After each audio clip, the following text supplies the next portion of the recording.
안녕하세요. AI 토익 튜터 산타입니다. 2020년 첫 정기 토익 어떠셨나요? RC부터 바로 난이도 분석 들어갈게요. RC 난이도는 중에서 중상 정도였습니다. 우선 파트 5가 쉬웠어요. 품사자리 문제 조금 줄었고 문법과 어휘 문제 조금 늘었는데 어휘 문제들이 쉬웠습니다. 그리고 문법도 자주 나오는 인칭대명사, 전치사, 접속사 자리, 시제, 최상급, 관계대명사 정도 나왔죠. 파트 6는요. 지문 주제는 평이했고 길이도 보통이었는데 어휘랑 어형에서 약간 까다로운 것들이 있었어요. 실수하신 분들이 좀 계셨을 거고요. 그리고 파트 7이 지난달보다 쉬웠습니다. 몇 달 만에 약간 쉬워진 것 같은 느낌이에요. 지문 길이도 보통이었고 단어나 주제도 별로 안 어려웠고요. 다만 정답들이 거의 패러프레이징 돼서 나왔죠. 계약서 같은 새로운 지문 양식이 등장했고요. 다중지문의 연계 문제 난이도가 쉬웠습니다. 그래서인지 평소보다 시간이 많이 남았어요. 그러면 파트 5 주요 문제 보겠습니다. 관계대명사 고르기 문제였는데요. people이 주어, can do수가 동사죠. 그럼 빈칸부터가 people을 수식하는 관계대명사절래요. A는 관계대명사, B는 복합관계대명사입니다. 최근 시험에 복합관계대명사가 한두 번 나왔었기 때문에 정답 B로 헷갈리신 분들 많은데요. 이건 anyone who죠. 따라서 선행사가 앞에 올 수 없습니다. 그래서 A가 정답이었어요. 산타의 문제풀이 데이터를 보면요. 이것과 유사한 문제의 700점대 유저 정답률은 42.9%, 800점대 유저는 55.3%, 900점대 유저는 75.7%입니다. 보기에 whoever가 있어서 헷갈리는 거죠. 이런 문제는 관계대명사와 복합관계대명사의 쓰임을 확실히 구별해야 풀 수 있어요. 다음으로 부사절 접속사 문제 보겠습니다. 이 문제는 이번 달에만 4문제 출제됐어요. 이 문제 유형을 좀 설명드리면 우선 문법적으로 접근하는 유형이 있습니다. 보기 구성이 다양한 품사로 돼 있죠. 이 경우는 빈칸 자리를 보고 풀기, 즉 문장을 분석해서 풀기를 적용해야겠죠. 부사절 접속사가 문장에서 들어갈 수 있는 자리들을 볼까요? 자, 첫 번째 경우. 주어와 동사로 이루어진 절과 절 사이에 빈칸이 있을 때는 부사절 접속사나 등위 접속사 중 하나를 고르라는 문제가 나올 수 있어요. 이때 빈칸 앞에 콤마가 없다면 대개 부사절 접속사가 답입니다. 그럼 빈칸 앞에 콤마가 있는 경우는요? 이때는 보기에 부사절 접속사랑 접속부사가 나와요. 접속부사는 절과 절을 연결할 수 없죠? 마찬가지로 부사절 접속사가 답이고요. 만약 빈칸이 문장 맨 앞에 있고 주어 동사로 이루어진 절과 절 사이에 콤마가 있으면요. 이때도 등위 접속사가 보기에 많이 나오는데 역시 부사절 접속사가 정답입니다. 이 세 가지 문제가 오늘 전부 다 나왔어요. 꼭 알아두셔야겠죠? 부사절 접속사 문제 중에는 의미로 접근하는 유형도 있습니다. 이 경우는 보기 구성은 거의 비슷해요. 이때는 그냥 해석을 해주시면 되겠죠. 그리고 자주 나오는 파트 5, 파트 6 관용 표현들도 한 덩어리로 알아두셔야겠죠? 지금 아예 외워두고 넘어가시기 바랍니다.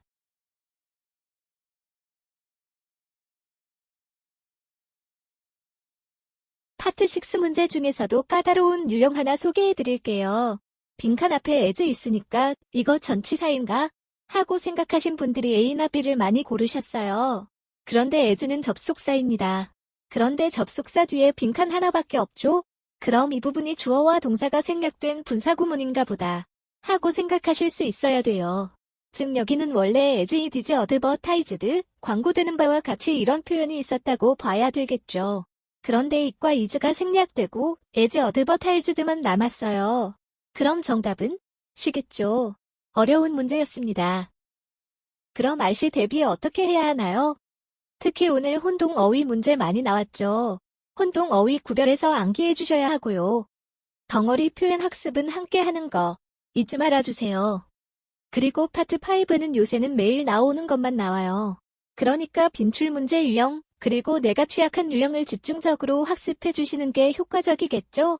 산타가 진단해드리는 취약 유형 진단을 활용해 주시고 매달 올라오는 후기 영상 보시면서 출제 경향 확인해 주시면 되겠습니다.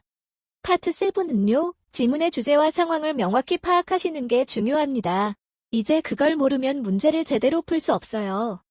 그리고 꼭 문제와 보기를 정확하게 읽어주셔야 됩니다. 의외로 이걸 잘 안 읽으셔서 아깝게 틀리시는 분들이 많습니다. 다음으로 LC 시험 난이도 살펴봅니다. 산타가 분석한 LC 난이도는 전반적으로 중에서 중상 정도였습니다. 파트별로 보면 파트 1은 중상, 파트 2는 중, 파트 3는 중상, 파트 4는 중 정도였네요. 파트 1은 평소보다는 약간 어려웠어요. 사람이 2명 이상 나오는 사진에서 사물 주어가 정답인 문제도 있었고, 영국, 호주 발음이 연이어 나와서 어렵다고 느끼신 분들이 꽤 많았을 거예요. 파트 2는 현재 출제 경향대로 이번 달에도 간접 답변의 비중이 절반 정도를 차지했는데요. 간접 답변 중에서도 오해 답변이 특히 많이 출제되었고, 요청이나 제안에 대해 우회적인 수락 또는 거절 답변들이 정답으로 나와서 까다로웠어요.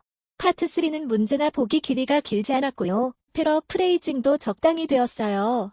속도도 평이한 편이었기 때문에 큰 어려움은 없었죠. 파트 4는 파트 3보다는 문제나 보기 길이가 길었어요. 특히 앞부분이 길었죠. 패러프레이징도 좀 된 편이었어요. 속도는 지난달만큼 빠르지는 않았는데 전문적인 내용을 다루는 지문들이 2-3개 정도 있어서 조금 어려웠어요. 그럼 파트 1 사진과 빈출 표현 살펴볼까요? Typing on a keyboard. Using a laptop. Sitting at a desk. There are some performers on the stage. The women are standing in front of microphones. Some people are playing musical instruments. 파트 2의 간접 답변 패턴들도 살펴보고 가겠습니다. 비행 시간이 몇이냐는 라도 의문문에 It is in your travel itinerary. 라고 대답했습니다. 여행 일정표에 있으니 거길 확인하라는 말이죠. 명함을 대신 주문해줄지 묻는 제안문에 I don't use them often. 이라고 대답했습니다. 우회적으로 제안을 거절하는 답변입니다. 그럼 LC 대비 전략 알아볼까요? 파트 1은요, 빈출 표현 숙지하고 사진 먼저 파악해 두시는 게 기본입니다. 특히 오늘처럼 방심하면 안 되는 문제들이 있으니 사진들을 꼼꼼히 봐주시고요. 파트 2는 다양한 질문과 답변의 패턴을 익히는 게 중요합니다. 그리고 질문을 듣고 의도를 파악하는 연습이 필요합니다. 사실인지 확인하거나 정보를 얻으려고 물어보거나 상대방의 의견이나 감상을 요청하거나 그 의도에 따라서 답변이 달라질 수 있으니까요. 파트 3와 4는 문제를 먼저 읽는 거 알고 계시죠? 근데 여기서 끝나지 마시고 문제들 3개를 읽고 내용이 어떻게 이어질지를 예상하면서 들으셔야 흐름을 놓치지 않고 따라갈 수 있습니다. 토익 최신 경향 문제가 궁금하신 분들은 1월 21일에 업로드되는 특별학습을 기대해주세요. 추운데 시험 치시느라 고생 많으셨습니다.